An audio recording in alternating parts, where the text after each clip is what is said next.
नमस्कार, स्वागत है आपका नागपुर समय की खास पेशकश स्वास्थ्य समय पर। आपको अगर याद होगा तो स्वास्थ्य समय की जब हमने शुरुआत की थी तो पहले ही एपिसोड में हमने ओरल हेल्थ पर बात की थी और ओरल हेल्थ पर बात करने के लिए हमने मुलाकात की थी डॉक्टर प्रेम निवान से, जो कि मुख रोग के विशेषज्ञ हैं और दंत विशेषज्ञ भी हैं।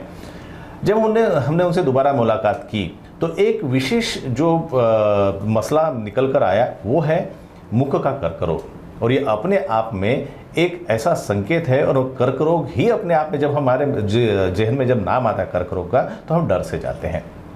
और विभिन्न अंगों के साथ साथ में जब ओरल कैंसर की बात होती है तो और एक बड़ा एक विषय जो है सामने आता है। तो ये कर्क रोग क्या है, मुख का कर्क रोग, और उसके बारे में जब हमको डिटेल में पता अगर करना है तो क्यों ना हम एक्सपर्ट से ही जाने। तो आज हमने स्टूडियो में इन्वाइट किया है फिर से डॉक्टर प्रेम निवान जी को, जिनका मैं स्वागत करता हूँ। सर बहुत बहुत स्वागत है। Thank you so much. जैसा कि सर हम बात कर रहे थे, सबसे पहले तो हम आपसे जानना चाहेंगे कि कैंसर जब हम शब्द सुनते हैं बड़ा डर सा लगता है, तो क्या सच में कैंसर के, पहले तो हमें कैंसर के बारे में डिटेल में बताइए, और क्या कैंसर से डरना ज़रूरी है ये भी आपको विस्तृत करना होगा।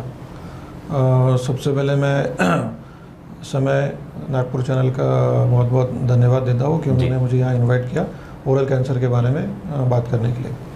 आज के तारीख में मैं जैसे पिछले कई सालों से हम लोग प्रैक्टिस कर रहे हैं जी, और ओरल कैंसर के हम लोग जो पेशेंट्स देखते हैं जी, तो आज हम लोग देख रहे हैं कि मतलब भारत में ओरल कैंसर के पेशेंट्स की जो संख्या है वो दिन ब दिन बढ़ते जा रही है।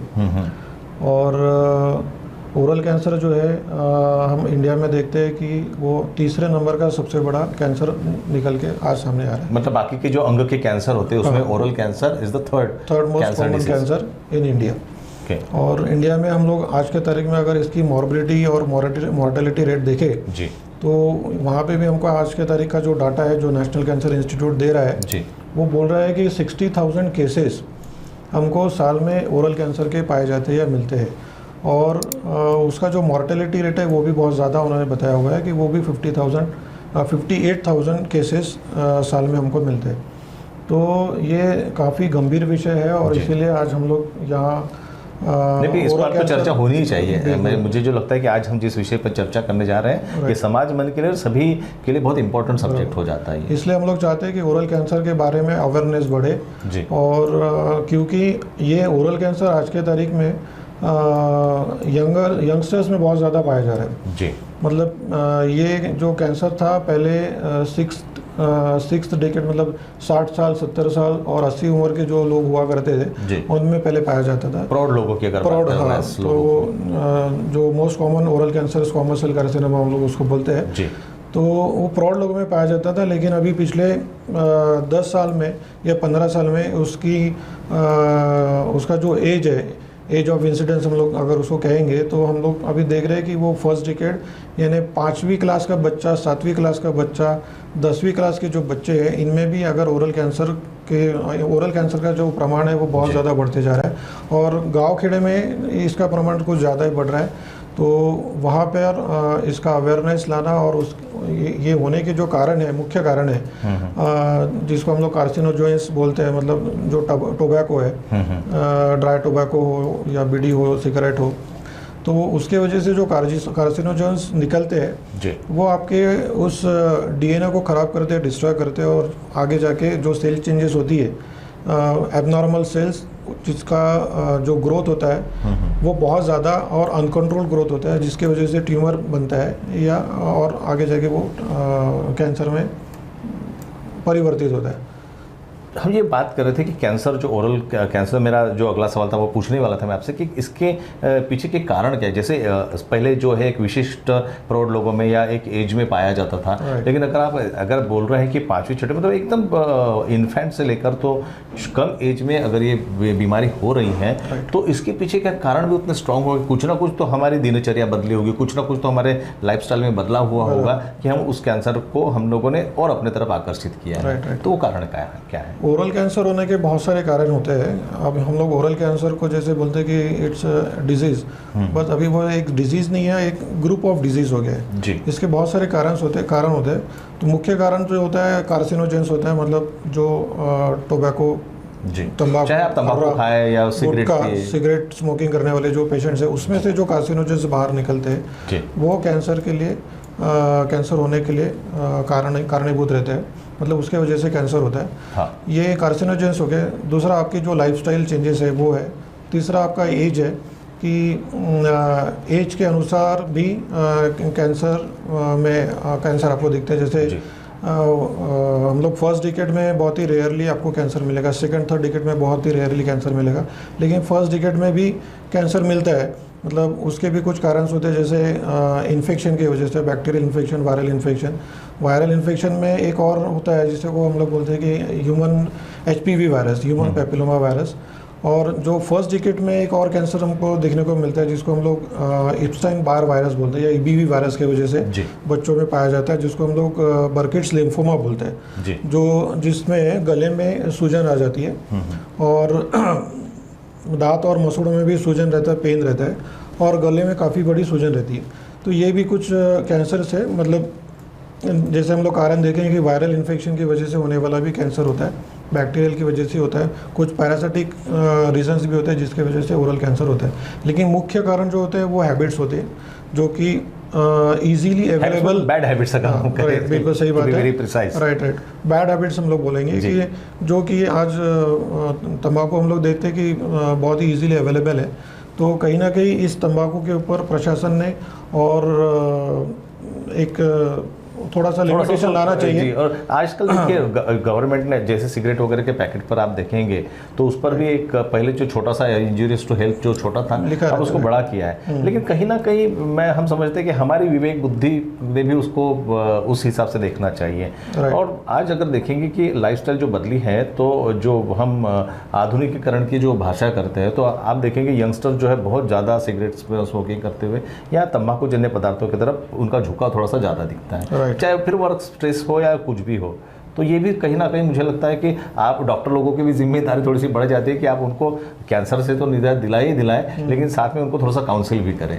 बिल्कुल बिल्कुल, इसमें लाइफस्टाइल चेंजेस भी कारणीभूत होती है, क्योंकि आजकल की जो लाइफस्टाइल है या हमारा जो खाना पीना है वो भी कारणीभूत है, जिसकी वजह से आपकी ओबेसिटी बढ़ रही है जी। और लाइफस्टाइल चेंजेस में आपका जो हेल्थ है, मीन्स आप अगर रेगुलर एक्सरसाइज नहीं कर रहे और आपके जो ऑक्सीडेंट्स है वो बढ़ रहे हैं, तो वो भी एक मुख्य कारण होता है।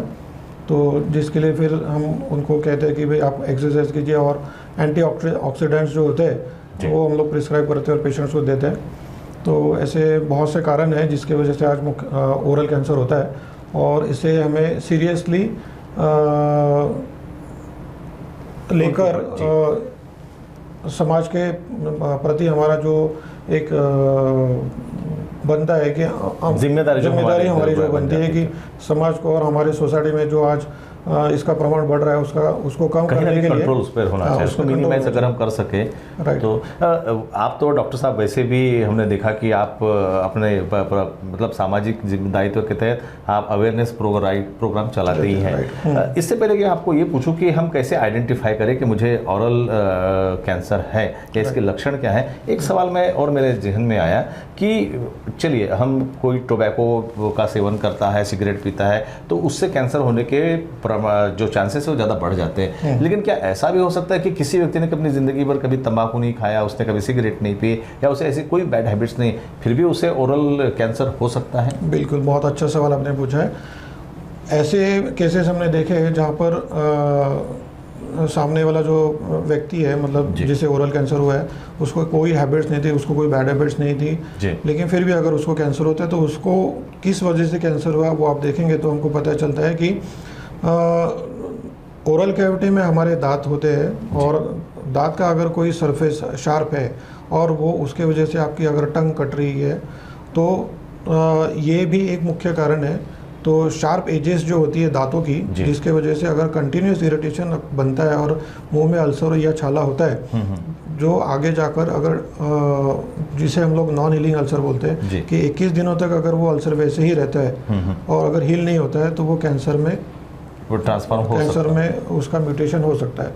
तो और दूसरा और एक कारण है कि अगर पेशेंट्स को हैबिट नहीं है, लेकिन फिर भी हमने देखा कि HPV वायरस, मैंने बोला था कि वायरल इन्फेक्शन की वजह से भी ओरल कैंसर जी, होने के चांसेस जी। होते हैं, जिसमें हम लोग एक बर्केट्स लिम्फोमा करके एक सीवियर किस्म का कैंसर होता है जो कि बच्चों में पाया जाता जी। है, और दूसरा HPV ह्यूमन पेप्नोमा वायरस। ये दो कारण है जिसकी वजह से कैंसर हो सकता है। तो हम लोग ऐसा नहीं बोल सकते कि जो लोगों को हैबिट्स है उनको ही कैंसर होता है और जो लोगों को हैबिट्स नहीं है उनको कैंसर नहीं होता है। आज के तारीख में मैं ये बोलना ज़रूर चाहूँगा Important है, उसको ये भी emphasize कि ओरल करना कैंसर के जो इटियोलॉजी होती है, उसके जो कॉजेज़ होते जी। हैं और वैरायटी ऑफ कॉजेज़ होते हैं, एनवायरमेंटल फैक्टर्स होती है, तो बहुत सारे कारणों की वजह से ओरल कैंसर होता है। तो ये सारी चीज़ें ध्यान में रखते हुए हमारी जो हैबिट्स है, जो अच्छी हैबिट्स है, उसको बूस्टअप करना चाहिए और बुरी आदतों को छोड़ना बुरी चाहिए, आदतों को basically। छोड़ना चाहिए, राइट। अब मैं सर आपको सवाल पूछना चाहूँगा कि हम कैसे आइडेंटिफाई, क्या ऐसे लक्षण हमारे इसमें विजिबल या नॉन विजिबल ऐसे लक्षण होते हैं कि हम आइडेंटिफाई कर लेते हैं कि हाँ इसको ओरल कैंसर हुआ है?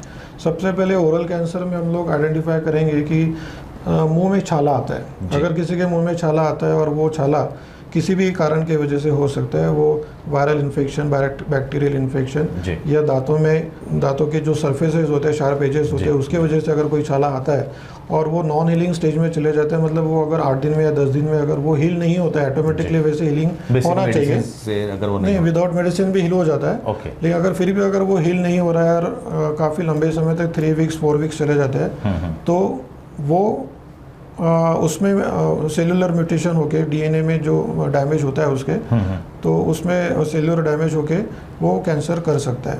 तो मुंह में छाले आना, उसके बाद कई बार दांतों और मसूड़ों में दांतों में मोबिलिटी आती है, मतलब दांत हलते हैं, हाँ। मसूड़ों से खून निकलता है। उसके बाद लिम्फेडेनोपैथी करके एक चीज़ होती है। लिम्फेडेनोपैथी मतलब हमारे जो गर्दन की जो गांठें है जी। वो इन्फेक्शन की वजह से प्रोमिनेंट हो जाती है, और जिसको हम लोग फील कर सकते हैं। काफ़ी बार वो टेंडर होती है और कई बार टेंडर नहीं भी होती। जी। कैंसर का सबसे बड़ा प्रॉब्लम ये है कि इनिशियल स्टेज में कैंसर डिटेक्ट नहीं होता है, क्योंकि वो उसकी जो गांठें होती है वो पेनलेस रहती है, जी। वो दुखती नहीं है। और अगर वो नहीं दर्द दे रही है तो पेशेंट को पता ही नहीं चलता कि हमको ऐसी कोई गांठ है भी या नहीं है, किसी या है भी छाले नहीं, की मतलब वजह से कुछ हो रहा है या हुआ है, जी। इसलिए वो निगलेक्ट होता है। और पेशेंट सिर्फ एंटीबायोटिक पेन किलर लेके उसको लगता है कि ठीक हो जाएगा, और ऐसा करते करते वो काफ़ी समय निकल जाता है और वो तब तक वो कैंसर के स्टेजेस जो बढ़ते वो जाते हैं। कैंसर की इनिशियल स्टेज या प्राइमरी और सेकेंडरी में पहुंच जाता है। दूसरा कारण ये होता है कि एक प्री कैंसरस लीजन्स होते हैं, जैसे मुंह में अपने गाल है, जीभ है, होठ है, यहाँ पे जी। वाइट पैचेस या रेड पैचेस आती है। तो अगर आपकी जो हैबिट्स है, बैड हैबिट्स है, उसके वजह से white patches, red patches develop होती है, जी। जो कि आपके नॉर्मल सेलुलर जो आपका नॉर्मल सेल स्ट्रक्चर है जी। वो अल्टर हो जाता है। और कंटिन्यूस अगर आप टोबैको च्यूइंग, स्मोकिंग अगर कर रहे जी। हैं और साथ में अल्कोहल कंजम्पशन भी कर रहे जी। हैं, तो उसके वजह से ये चीज़ ओरल कैंसर होने का प्रमाण बढ़ जाता है। डॉक्टर साहब, अब ये लक्षण भी आपने देख लिए, हमने ये भी देख लिया कि कैंसर क्यों हो सकता है, ओरल कैंसर, तो अब उपाय की बात भी होनी चाहिए। इसमें लक्षणों में और कुछ चीज़ें ऐड करना जी, चाहूँगा जी, कि बिल्कुल। बहुत सारे पेशेंट्स में जो खर्रा, गुटखा और तंबाकू खाते जी। हैं, उनका धीरे धीरे मुंह बंद हो जाता है या मुंह खुलने में उनको तकलीफ होती है, और गालों में उनके छाले आ जाते हैं। कई बार वो छाले आते हैं, फिर ठीक हो जाते हैं, फिर वापस आते हैं, और उनके मुंह में उनको खाना खाते समय तकलीफ होती है और निगलने में भी तकलीफ होती है। तो ये सारी चीज़ें कंट्रीब्यूट करती है, और इससे आप पहचान सकते हैं कि आप you are moving towards the oral cancer, right. तो ये कॉमन फैक्टर दिखाया गया है कि जब आपने बहुत इंपॉर्टेंट बात जो है अब आखिरी में जो बताई कि जब हम कर्रा या गुटखा खाते हैं तो जो मुंह की जो ओठ है, ओठ सिकुड़ने लगते हैं, और ये जो मुंह आपका कम खुलने लगता है। अब वो ट्रांसफ़र कैंसर में होने के चांसेस है, हो नहीं हो बात की बात है, लेकिन सबसे इंपॉर्टेंट चीज़ तो हम तो नागपुर समय के माध्यम से सभी को यही सलाह देंगे कि भैया अपनी आदतें, बुरी आदतें छोड़ दीजिए, क्योंकि ये जो हम सुन रहे हैं वो सुनने के लिए बहुत अच्छी बात नहीं है। हम सर बात करेंगे मुख्य कर्करोग अगर हो जाता है, ओरल कैंसर अगर हम उसके पेशेंट बन जाते हैं, तो उस पर उपायों पर भी बात होनी चाहिए। राइट। उपायों में ऐसा है कि सबसे पहले तो अगर जो लक्षण हमने अभी बताया जी। है उसमें एक ओरल सबम्यूकस फाइब्रोसिस जिसको हम लोग बोलते हैं कि जो लोग खर्रा गुटखा तंबाकू खाते हैं, सिगरेट स्मोकिंग लीकर करते हैं, उनका मुंह थोड़ा सा कम खुलता है, मुंह खोल नहीं पाता, धीरे धीरे एक सिंगल माउथ ओपनिंग या सिंगल फिंगर ओपनिंग ही रहती है जी। तो इससे आपको पता चलता है कि आप कैंसर की तरफ जा रहे हो। जी। आपको खाना खाने में तकलीफ होती है, यहाँ पे भी आपको पता चलता है कि आप you are moving towards cancer. Yes. तो ऐसे स्टेज में आपको किसी डेंटिस्ट के पास जाके या ओरल कैंसर स्पेशलिस्ट के पास जाके आपको चेकअप करना ज़रूरी होता है। अगर आप अर्ली स्टेज में चेकअप करवाते हो, उसी स्टेज में अगर आपका डिटेक्ट हो जाता है कि आप प्री कैंसर स्टेज में हो, कैंसर स्टेज में अभी तक पहुँचे नहीं हो, तो प्री कैंसर स्टेज में अर्ली डायग्नोसिस में आपका बहुत बड़ा फ़ायदा हो जाता है। कैंसर होने से आपको बचाया जा सकता है। तो ये एक चीज़ होती है। दूसरा कि जैसे आपको पता चलता है कि कहीं आपको गांठों में मतलब लिम्फेडेनोपैथी होती है, मतलब गले में आपके अगर गांठ आ रही है जी। तो उसका निदान आपको करना चाहिए, उसका उपचार चाहे वो करना चाहिए। पेनलेस हो या पेनफुल हो। राइट, उसका आपको निदान भी करना चाहिए, उपचार भी करना चाहिए। साथ में मुंह में अगर छाला आता है तो उसका भी आपको निदान और उपचार करना चाहिए, क्योंकि छाले जो होते हैं वो भी कई प्रकार के छाले होते हैं। हमको ये नहीं पता चलता है कि वो छाला आपको बैक्टीरियल कॉज की वजह से हुआ है, फंगल कॉज की वजह से हुआ है, वायरल कॉज की वजह से हुआ है। इसलिए उसका प्रॉपर डायग्नोसिस होना, यानी उसका निदान होना और उसके बाद उसका ट्रीटमेंट होना ज़रूरी है। तो ऐसा अगर आपको पता चलता है कि आपके मुंह में कोई छाला है तो आपको डॉक्टर को कंसल्ट करके उसका निदान और उपचार करना चाहिए। तो लेकिन ये हो गया कि ये अर्ली स्टेजेस में हम लोग कोशिश करते हैं कि उसको डायग्नोस करें ताकि मतलब सामने वाले को ओरल कैंसर ना हो जी। लेकिन अगर फिर भी अगर किसी कारणवश किसी को ओरल कैंसर हो जाता है तो सर्जरी ये एक पहला ऑप्शन होता है, लेकिन वो डिपेंड करता है कि उसका स्टेज कौन सा है। क्या है। तो एक TNM स्टेजिंग करके आता है जिसमें TNM स्टेजिंग या ग्रेडिंग हम लोग कहते हैं। T स्टैंड्स फॉर ट्यूमर का जो साइज होता है जी। N फॉर लिम्फेडेनोपैथी मतलब लिम्फ नोड्स कितने इन्वॉल्व है जी। और M stands for metastasis. Metastasis यानी कि कैंसर आपका मेटास्टेसिस स्टेज में चले गया है, कि वो एक लास्ट स्टेज होती है जिसमें आपका जो कैंसर है, कैंसर सेल्स जो है वो आपके डिस्टेंट मेटास्टेसिस यानी लंग्स या बाकी के जो ऑर्गन्स है वहाँ तक फैलता है। तो वो स्टेज आने से पहले ही अगर ट्रीटमेंट ऑप्शंस में first stage, second stage, third stage में जो ट्रीटमेंट ऑप्शंस है वो सभी अलग अलग होते हैं। अर्ली स्टेज में अगर हम लोग पेशेंट को डायग्नोस करते हैं तो उसको जितना जल्दी आप आइडेंटिफाई करेंगे उतना जल्दी उससे क्योर होने के चांसेस बढ़ेंगे। राइट। डॉक्टर साहब, आपने इस बातचीत के दौरान अगर आपको ऐसा कुछ भी लगता है कि क्योंकि ये जो है मैंने पहले कहा कि ये बड़ी भयावह स्थिति है, हम जिस चीज़ पर बात कर रहे हैं ओरल कैंसर, ये वर्ड ही अपने लिए सब किसी के भी जहन में जब आता है तो डर लगता ही है और खतरनाक वर्ड है। तो कोई भी ऐसी चीज़ अगर आपको लगता है कि अगर वो छूट गए तो कृपा करके हमें ज़रूर बताएं, हमारे दर्शकों को ज़रूर बताएं। बिल्कुल। ओरल कैंसर के ट्रीटमेंट के लिए मैं एक और चीज़ बताना चाहूँगा कि इसमें 3 ऑप्शन जैसे बताए जाते हैं कि सर्जरी फर्स्ट ऑप्शन होता है, followed by chemotherapy and radiotherapy. इसके अलावा भी एक इम्पॉर्टेंट चीज़ होती है जिसको हम लोग इम्यूनोथेरेपी बोलेंगे। इम्यूनोथेरेपी का मतलब ये है कि आपको कैंसर अगर हो भी जाता है तो सबसे पहली चीज़ डॉक्टर सर्जरी, कीमो और रेडियोथेरेपी ये सारी चीज़ें तो चलती है, लेकिन आपका जो इम्यूनिटी है, अगर आप इम्यूनिटी बूस्ट रखते हो तो इम्यूनिटी ही आपकी उस रोग से लड़ने की आपको ताकत देती है। तो ये एक इम्यूनोथेरेपी सबसे इम्पोर्टेंट चीज़ रहती है कि आपकी बॉडी इम्यूनिटी आप बनाए रखें। उसके लिए रेगुलर एक्सरसाइज करना और आपका जो मेंटल स्ट्रेस है उसको कम रखना बहुत ज़रूरी है। चलते चलते डॉक्टर साहब, आप हमारे दर्शकों को क्या सलाह देना चाहेंगे, क्या टेक होम मैसेज देना चाहेंगे? मैं अभी हम लोगों का ये जो पिछले इतने सालों का मेरा जो एक्सपीरियंस है उसमें मैं सभी सुनने वालों को यही कहना चाहूँगा कि ओरल कैंसर ये सिर्फ